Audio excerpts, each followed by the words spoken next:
And so in less than 12 hours time, we are going to be getting our final mid-month banner before the 8th anniversary. In this case, a new banner featuring Kygo, Tsukushima, and also Yukio. While this banner is a very easy skip, I still want to talk about the characters once more before they do officially release. So in the potential chance you maybe do the discounts or get these characters in the future, you'll know exactly what these characters offer in your account if you do actually get them. So with that said, the banner itself will be available tomorrow morning at the 16th of June and will be lasting until the 27th. What this does means that while this banner is out, we have few important dates. For starters, on the 20th, when we get the new game mode, we're also getting the return of Quincy Ichigo, Tensei Zangetsu, and also Isshin. The banner is on your screen right now. It's a pretty decent banner, and I'd actually recommend doing some discount steps on that because Ichigo, Tensei, and also Isshin, despite being print characters, have aged really well. I know there's a lot of people still wanting to get their hands on their characters, and that's a potential second chance to get them over in there. Again, reminder, 20th of June is when that banner is dropping. On the 23rd of June, we are then getting the anniversary teaser trailer, giving us our first hint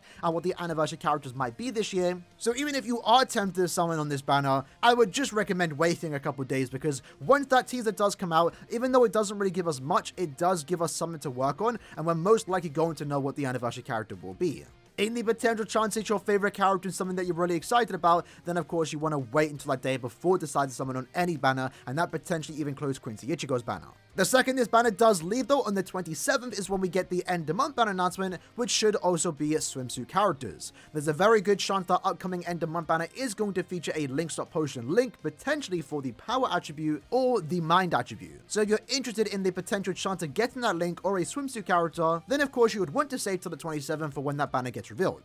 With that said though, let's talk about the characters. The first one is Tsukushima. In this case, he is a merely non-attack character with drain on every single attack except his SA2, because SA2 is a debuff move. This debuff SA2 lowers the attack, focus, and defense of any enemy on your screen by 33%. This essentially allows you to do more damage. However, keep in mind it does come with a gimmick, as the debuff SA2 only affects one wave of enemies. This can be good in epic raid content where there's only one boss, and depending on your Guild Quest run, if you're able to get to the final wave within 30 to 40 seconds, he will use his SA2 again and therefore lower the final boss's stats. And that's important to know because Tsukushima is designed for Guild Quest, and that's the only place you're really going to see him used. However, you could use him outside of Guild Quest because he actually was given Guard Break. His damage output's actually pretty good here with Flurry +1, a 40% bruiser, 30% more normal attack damage which he can give to other power characters as a soul trait, 20% more normal attack damage which he then gives to his team if they are power attribute characters, and then he also does have more killer effect and also melee damage which does get further increased in Guild Quest. He's just a set standard Guild Quest character.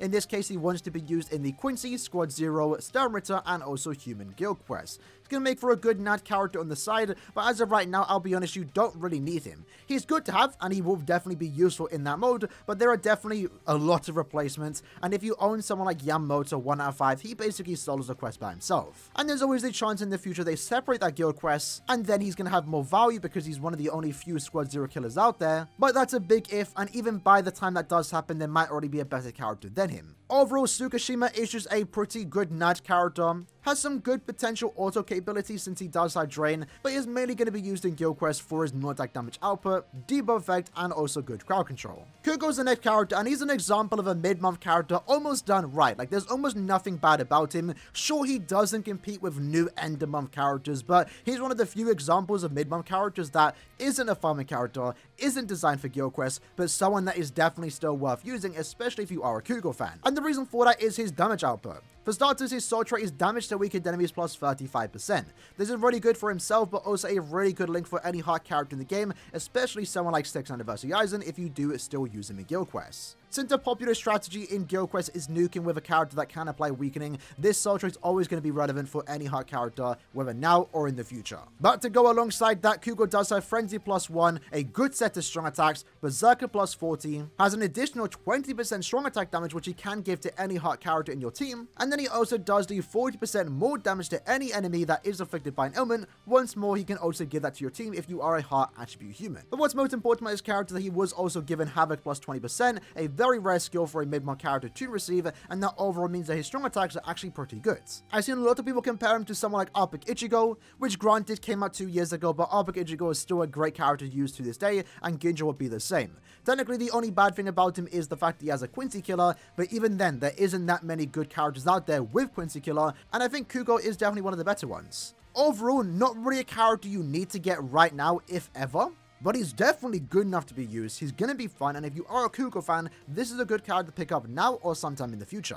And then last but not least, we have Yukio. In his case, he's a ranged normal attack damage character with a boost SA2, and that's the most important part because he is an Espada Killer. When it comes to Guild Quest content, especially if you can't clear the Guild Quest in 5 seconds with an OP SP team, a very popular strategy is to have a normal attack damage character with a boost SA2 to buff your team stats, but also for themselves to do a lot of damage. And Yukio is designed for the ranged Espada Guild quests, and as of right now, he's going to be one of the better sides for that particular week. The reason for that is because he does have Flyer +1 with a 40% bruiser, an additional 20% normal attack damage which he can offer as a soul trait, but most importantly he does have a boost SA2 with the booster skill. So by using this SA2 you're increasing your team's attack, focus and defense by 43%. That's really good.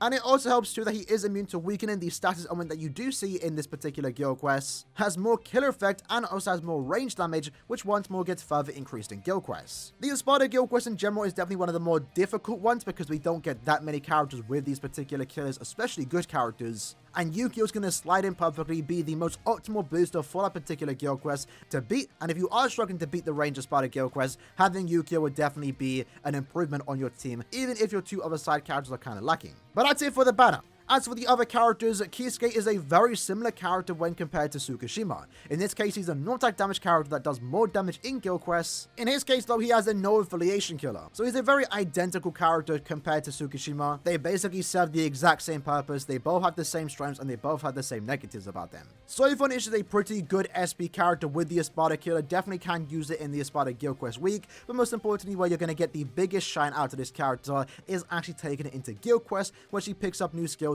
most importantly Havoc plus 20%. She's actually pretty good in the arena game mode, and that's in my opinion where you're going to get the most fun out of her and also most use out of her. Kygo Rosa aged exceptionally well, he's actually about to reach a year old starting tomorrow. In his case, a ranged non-attack damage character for the ranged no affiliation guild quest, really high damage output, has guard break, you can take him outside a guild quest, but most importantly you can also use him in arena, where once more he gets more skills and overall becomes a better character. To match the thing that this is a full bring banner, of course Jackie's also here.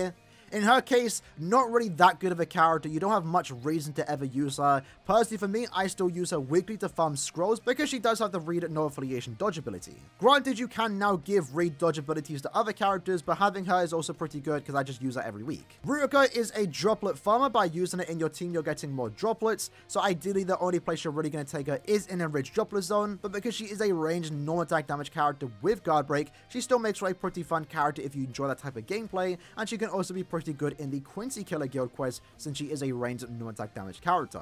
And the same can be almost said for Giriko. In this case, he's a mind SP character with the Aaroniero kill ability. In his case, he also increased the amount of droplets you do get by 30%, so his best usage is going to be to farm droplets, but at the same time he does provide the team with a boost SA2 with a multi-barrier, +5 for himself and also +3 for your teammates. He's an overall good support character, you're probably not going to use him that much, but can potentially find a use in the melee Aaroniero guild quest.